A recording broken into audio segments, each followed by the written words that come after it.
folks. Dr. Umar Johnson recently was on 105.1 FM out of New York, The Breakfast Club, with DJ Envy, Angela Yee, and Charlamagne the God. During the interview, Johnson talked about a whole range of issues. It led to him being the talk of Black Twitter last week. A lot of people were questioning his educational credentials. Now, people ask me, what can we expect from a Donald Trump White House for Black America? And the answer is real simple. You can expect exactly what you got from a Obama White House. Absolutely nothing. Black people know they're not American, but they will fight like hell to protect that identity because they don't want to be identified with who they really are, and that's being African. As long as you have a skill, you can always feed your family. But if all you got is college degrees, you might end up in the unemployment line. I'm a psychologist. Ain't too many black people running around looking for a psychologist to reveal all the skeletons in their closet.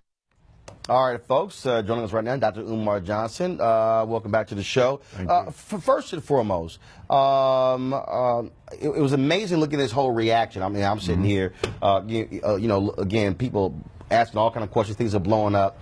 And so many people jumped on saying he's not a real doctor, okay? Where did you graduate from and you got your PhD?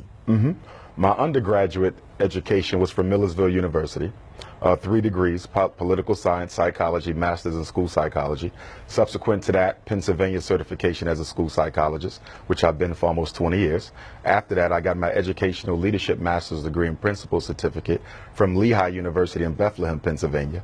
And I earned my doctorate degree from the Philadelphia College of Osteopathic Medicine, American Psychological Association approved program, one of the top psychology training programs on the East Coast. 6 degrees in all.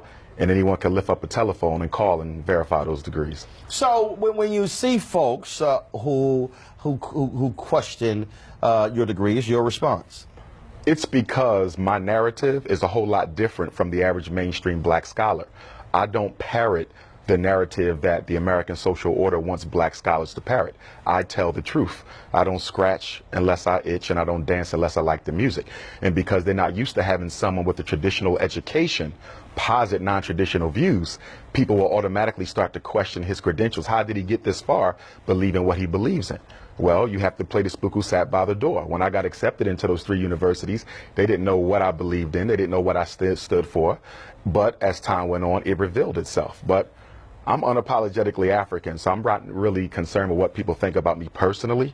I have a job to do, and that is to awaken the sleeping consciousness of African people, not just in America, but all across the world. One of the things that you said during the interview, you said that Mandarin was one of the official languages in South Africa. Yes, sir. And others said you were dead wrong. Yes, because I didn't clarify that I was speaking of it being an official language in the public school system of South Africa. So I should have clarified that Mandarin is an official language in the Republic of South Africa's school system. It's not an official language in the country, it's an official language in the school system. And I was speaking of schools, but I didn't clarify that, so that's my responsibility. Also, during that particular interview, you talked about a variety of issues that also got people talking. One of them dealt with your views on interracial marriage. Yes, sir. And so, so explain that for folks who did not hear it. Certainly. Simply put, any black man who is with a woman who's not an African herself is going to have a difficult time getting respect from me. I believe black men need to be with black women. The black family is under attack. Only 1 out of every 4 black women gets married. The black woman is last likely to get married. She's the last married, the first divorced. We have, what, 2/3 of our children being raised by working class and impoverished single black female-led house homes. The destruction of a nation begins in the home of its families. And if we want to save black people, we have to save the black family. And in order to do that, black men have to commit themselves to black women. So when you talk about not getting your respect, so if that's the case, you're saying President Barack Obama to get your respect because his dad married a white woman? Oh, not at all. Would Harry Belafonte? Not at all. I want to be very clear about something. As Pan-Africanists, the product of an interracial union is an African. I have heroes who are biracial. Some of the grandfathers of Pan-Africanism were of mixed racial ancestry. You don't blame a child for how they got here. But I'm asking you this here. Harry Belafonte has a white wife. No respect for him? It would be very. It doesn't matter. It doesn't matter your social status. So no. I didn't say social. I'm talking about the one who put the work. Right, but you put him out. No. I'm asking you. So Harry Belafonte, Yes, sir. Sidney Poitier, Julian Bond, Vernon Jordan. And you're naming all them to say what? No, these are all African American men who have done some good things. No, who married white women. But you said any black man who marries a white woman will not get your respect. Can I respond? Yeah, go ahead. And what I'm telling you is this: I don't care who you name. I don't care how much work you did for black people. Your greatest commitment to black people is being committed to a black woman. It is still a contradiction.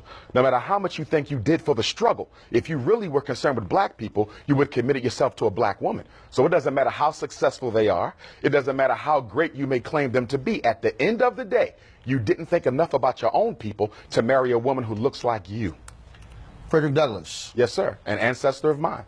So when you say ancestor, what does that mean? Well, let me break it down. Because, again, some have said you tried to claim that you are a descendant of Frederick Douglass. Okay, so let's deal with that. So hold on one second. Here's a statement from the family. Let me go ahead and read this, please.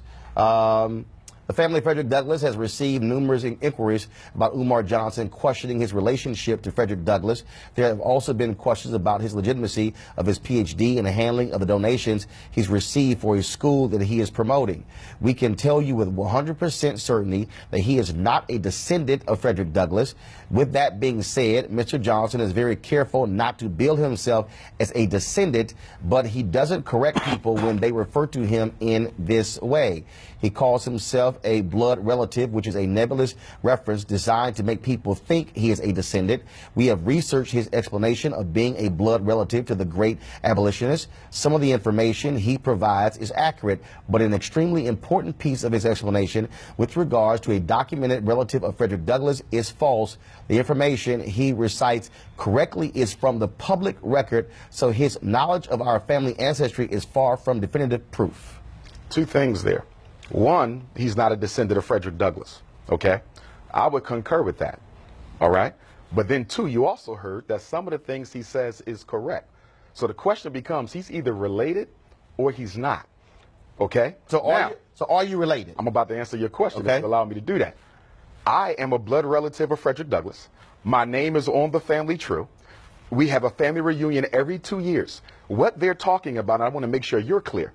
They're talking about whether or not I come through the loin of Frederick Douglass, which I do not, nor have I ever claimed, okay? I have more videos on YouTube than any other scholar. I speak around the world more than any other scholar. Show me where I've ever said I was a descendant. I've only claimed one thing, kinsman.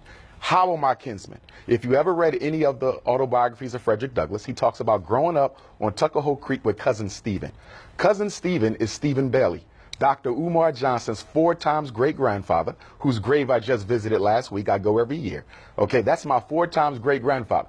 He married my 4 times great-grandmother, Caroline Wilson Bailey. From that union came my 3 times great-grandfather, George Washington Bailey, the first black public school teacher on the Eastern Shore of Maryland. He married Grandmom Annie. They had Grandmom Caroline. Okay, she had Grandma Vivian. Grandma Vivian married a Spanish-speaking Cuban immigrant, Grandpop Cicero. They had Grandmom Ida, who's still alive, who married James Johnson, who had my father Jamal, who married my mama Barbara, and from that union I was born. I am a blood of Bailey. I am not married in. What they're talking about is strictly descendancy, something I've never claimed. Am I a kin? Do I directly come from the loin of the first cousin and potentially half-brother of Frederick Douglass? And the reason I say potentially, the slave master who owned our family, a white man named Aaron Anthony, raped Frederick's mother and raped Stephen's mother, my ancestor. And there's significant evidence to suggest that. Some people could still argue, though, that they were not brothers because it's not conclusive. Fine, throw that out. I'm still a kinsman because I come through the blood of his first cousin. You talked about, again, respect. You respect? I don't talk about respect. I get tremendous respect from my people. I'm not talking about that. Do you respect Frederick Douglass? Yes. But he had a white wife. He did. So that's what I'm sure. I'm gonna clarify. Why is that an issue? Why is that? If you put in the work and you have the history, who cares who you marry? I already answered that question, and I told you I don't care how much work you put in. If you don't commit yourself to a black woman, ultimately you wasn't totally committed to the struggle. Even Frederick Douglass. Even Frederick Douglass has to be criticized, as I did on the Breakfast Club. Now, it has to be put in context. He didn't marry the white woman until he was an old man, after his wife, Anna Murray Douglass, of 50 years, a blue-black chocolate woman through whom all my cousins were born. He was an old man when he did it, but nonetheless, he did it. And yes, he has to be criticized on that, because a black man needs to be with a black woman, and it is a conscience. contradiction. I don't care how much work you think you've done for black folks to not commit yourself to a black woman. Hold tight 1 second. I got more questions when we come back. I would argue the reason black men marry white women is because they wish they were white themselves. And having the white man's prize, his queen, is a psychological symbol to myself that I am equal to him. We're back with Dr. Umar Johnson. In that particular statement, the family also addressed this here. You talked about taking over the buildings or the land of a black school that was shut down. Yes, sir. St. Paul's College. And you were raising money for it. First of all, how much money has been raised, and what's the status of that project? Well, St. Paul's has been sold. Approximately 3 to 5 months ago, I was told by the auction company in charge of the sale that it was been sold to a developer. So how much money was raised? What the people gave, all kinds of people gave. How much was raised, and what's the status of that? $700,000, and the status is we're still looking for a school, and the status is my start date for FDMG will be 8/21/18, or if at all, it may be delayed to 8/21/19, which is the anniversary of the Nat Turner War. When you say looking for a school, why not start a charter school? I mean, you can start a school. Because charter schools are owned by the state, and I'm a Pan-Africanist. I believe what is to be done for black people must be done by black people. Why do I want a charter school? So you want a private school? Exactly. Independent school. Lauren. So the question of interracial marriage, Yes, I mean, ma'am. come on, man.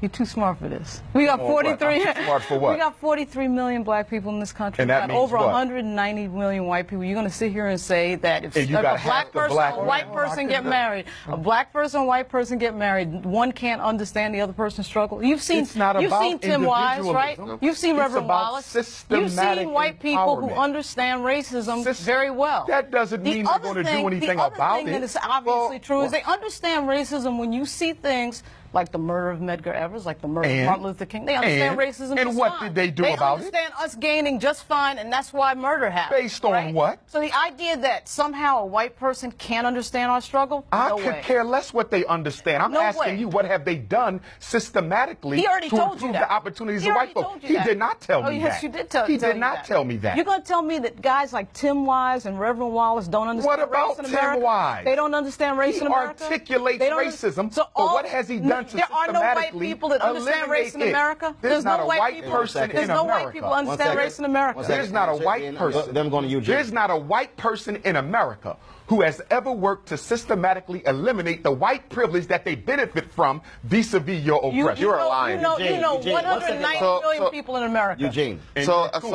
We're not going to go there. We're not. I haven't. Calling me a liar, and you're cool. Well, it's a fact that Watch you're how you lying. talk It's to a me, fact or that watch you're how I lying. talk It's to a you. fact that you're I lying. understand you To want say white that. Everybody, 1 second. Several things I don't allow. I don't allow the N-word. I don't allow coon. We can talk to one another and disagree, but I do not use racial epithets against And black that's people. fine, but he called me a liar. No. So the language needs to be watched on both Racial sides. epithets will not be used on this show And that's fine. by anybody. But how we talk to each other needs you to can be say up whatever you want, but no racial epithets will be used on this show about black people to black people. Eugene, your question. So, from your paradigm, from your perspective, Civil Rights Act isn't an act of white folk stepping up on behalf of black folk. Current criminal justice reform legislation moving isn't a current act of white folk stepping up on behalf of black folk. Folk that funded the civil rights movement in the 50s and 60s isn't an act of white folks stepping up on behalf of black folk. I'm sorry, as an American, because I define myself as an American, an African American. I'm sure you do. I live in a country that moves forward together. And I say that as a Republican. We move forward together. Yes, we have individual struggle. Yes, we have struggles. I'm not talking yes, we about have. Yes, no. Yes, we have. talking we about have systematic we have bias, systematic disproportionality. We have- Finish it. Yeah. Finish it. 15 seconds. Then answer. We have systematic struggles, and together as a country, moving forward to defeat those struggles. Really?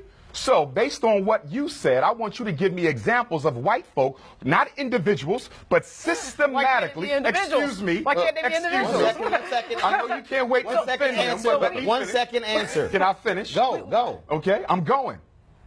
Okay? You cannot name anything systematically done ever in this country by white people to equal the playing field for black folks. The Civil Rights Act, Congress literally sits behind us. The Civil Rights Act, the Voting Rights Act. Are you Both aware? of them. Are you aware? Hey, can I? Both of them. White people Second. are proud of you, son. Scott Bolden. Quick. I think the terminology and the narrative being used is a little misleading, not from you, but from this dialogue right here. Okay. You know, it's one thing to sympathize with the struggle. It's another one to empathize with the struggle. Very different. When you talk about marriage being a political choice, and that one of the arguments that you made that I tend to agree with is that if you don't marry a black woman, then she can never support and comfort and value your day-to-day struggle as a black man. That being said, I do think that the level of the rhetoric that you use in regard to your Pan-Africanism is difficult for many of us, quote, in the mainstream to get our arms around. But this issue about black men and white women in the civil rights struggle is not a new discussion. My mother was a civil rights activist in Chicago, and she would often complain privately that, one, you can't sleep black, you can't sleep white and talk black, if you will. And that's always been in the American struggle, African-American struggle with ourselves. Yes, sir. The other thing is that we struggle with our own psychology about self-love and otherwise. And if we get our arms around that, that does make sense. Okay. But you would have to say that you know 190 million people. But you're being too second. You would have to claim that. Individuals don't matter. You'd have to claim No, that. go ahead and respond. Go ahead. And I agree with my brother's Scott. comments. Brother Scott. He brought up the Civil Rights Bill. But what he did not talk about in relation to the Civil Rights Bill is there were two words included in that bill that ultimately served to take away from black people what that bill was intended to deliver. They added gender and they added sexual orientation. And as a result of that, white women and homosexuals have been able to strip black America from the intended gains of the Civil Rights Act. So there was still racism in that bill if you will study that history. So, Umar, your question was, has anyone black ever systematically done, has anyone white ever systematically done anything? Systematically. White America. So LBJ would be the answer for that. No, I want you to that's get, the government. No, I don't think you heard the question. That's a systematic move. No, you didn't hear the question. No, you did not. No, yeah, you didn't. Yeah, you're so quick to defend white folks that you're not listening. No, I'm not trying to defend white folks. I literally have 45 seconds, so restate the question and give an answer. Okay. Got 45 seconds. Let's get an answer. The question was, what has white America done? Right. Not individuals. Systematically, you won't even let me finish. Yeah, because you're not in love with white folks, you won't even let me finish. Finish literally 20 seconds. There is no bigger system than the 20 seconds, I'll finish. And in 20 seconds, I would say that the panel that you have here, who are extremely intelligent, do not represent the everyday black man and woman struggles, and then because of that, they can articulate. And you represent 43 million people in this country? I don't think so. Don't Weekdays on TV One. I will never lie to you. Oh my God. Roland Martin. He doesn't want to talk to us. He wants to ignore us. Uncensored. Hell no. That ain't no cut it, boo. Unapologetic. No, that is fundamentally false. You are wrong. Unfiltered. He wants an America where we all look alike. He ain't talking about black people. Unrelenting. You better go work out, because you got a fight on your hands. News One Now with Roland Martin. Weekdays at 7 a.m. on TV One.